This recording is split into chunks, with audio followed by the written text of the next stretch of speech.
Hi, and thanks for joining me today.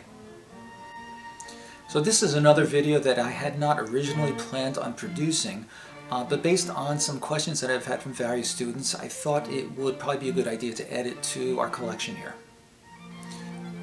Now, some people might think that these terms are a little bit too simple, a little bit too elementary in the study of music, but everybody has to start from someplace, and there may be some people who are a little unclear on it and maybe a little bit too embarrassed to ask more about it. So this is kind of for those people. Now, if you go to the dictionary to look up the term flat or sharp, you'll find quite a lot.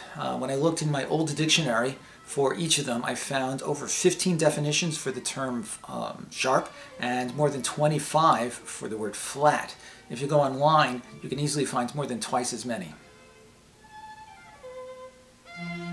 So out of all these myriad definitions of sharps and flats, we're only going to be looking at those as they apply to musical situations.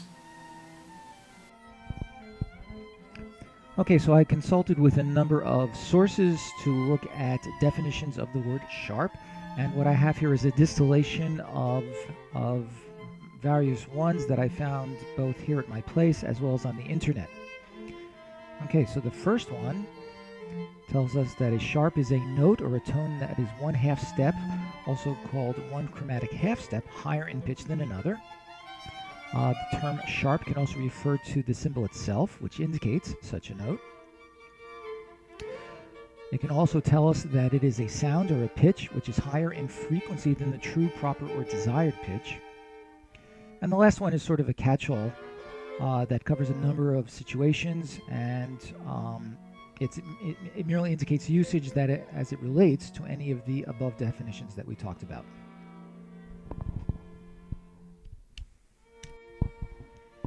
Okay, so here we have a similar set of definitions for the term flat. It'll be very similar, of course, to what we saw before, kind of the opposite, I guess, to sharps. So the first definition will be a note or tone half step or a chromatic half step lower in pitch than another. It may refer to the symbol itself. It can refer to a sound or pitch which is lower in frequency than the true, proper, or desired pitch, or again, our last catch-all definition, referring to usage as it relates to any of the above definitions. Let's take a look at each of these definitions one at a time, looking at both the flat and the sharp sides of things. So this definition is of course very commonly used when we talk about the difference between a note and that note sharp. Simple example. If I play a C here, the very next note higher than it, in this case, this black key, will simply be known as C sharp. Another example, if I play this E here, the note closest to it lower in pitch is this one, and that would be E flat. For the next definition, let's look at the symbol itself. A very common usage of the term sharp or flat in this context might be if we're looking at some key signatures. In the example on the left here, it would be very typical to say this key signature has two flats in it. Of course, this is B flat major or G minor, and we might simply say, yes, this has two flats in it. Similarly, in the other one, this key signature, which is A major or F sharp minor, we might say that it has three sharps in it. The next definition involves talking about one pitch that's either higher or lower in pitch than another, but talking about it in a pretty non-specific manner. A really good example might be if you're listening to a performer, a singer, or what have you, and you might say, "He sounds flat to me." And finally, there's anything that relates to any of the definitions that we've talked about so far.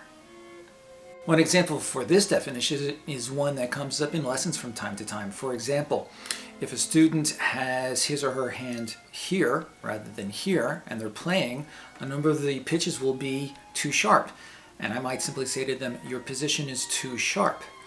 In that case, I simply want them to move from this position to this position.